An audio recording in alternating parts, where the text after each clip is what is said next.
ప్రతి పేదవాడికి అనారోగ్యంతో బాధపడుతున్న వారికి నేనున్నానంటూ ముఖ్యమంత్రి చంద్రబాబు నాయుడు ఆరోగ్యశ్రీ నిధులు మంజూరు చేస్తూ అందరి మదిలో చిరస్థాయిగా నిలిచిపోయారని కమలాపురం ఎమ్మెల్యే పుత్తా కృష్ణచైతన్యరెడ్డి పేర్కొన్నారు.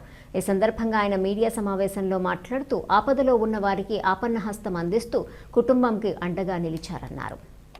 సీఎం రిలీఫ్ ఫండ్ ఇప్పుడే మీకు చిన్న ఎగ్జాంపుల్ చెప్తాను. కాదు అనకుండా ఎంత కష్టం ఉంది ఆర్థికంగా మీకు తెలుసు, రాష్ట్రంలో ఇంత వరకు ఉందో ప్రతి అయినా కూడా ఎంతో కొంత పేదవాడు వచ్చినట్టు సాయం చేయాలని కాదు కూడదు అనకుండా చేస్తూ ఉన్నారు.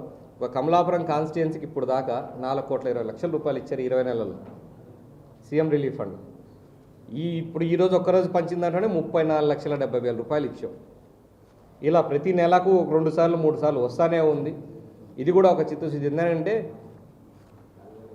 ఏదైతే ప్రైవేట్ ఆసుపత్రుల్లో కూడా లేదంటే ఎమర్జెన్సీగా అప్పుడు ఆపరేషన్ ఆరోగ్యశ్రీ అప్రూవల్ ఏదైనా టైం పడుతుందంటే ఎమర్జెన్సీగా చేయించుకున్న వాటివన్నిటికి కూడా వాళ్ళ ఆర్థిక పరిస్థితిని చూసి డెఫినెట్గా హెల్ప్ చేసే మంచి ఉద్దేశం. దీనిలోకైతే ఏ రోజు పోయినా అడగని కూడా అడగాడు, ఇట్లా సంతకం పెడతానని పోతా ఉన్నాడు.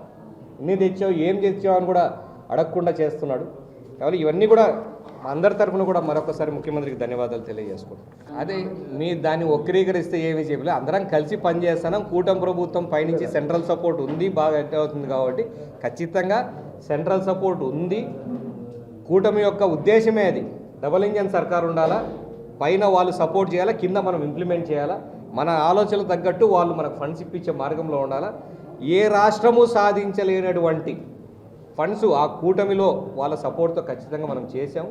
ఒకరికొకరు తోటమి కూటమి కానీ అది ఉంటేనే ఇది లేదని మాత్రం ఆయన అనలేదు. నేను కూడా దాన్ని ఖచ్చితంగా దాని గురించి కాదు కానీ ఇద్దరు సహకారంతో ముందుకు పోతాను అని చెప్పి అన్నారు.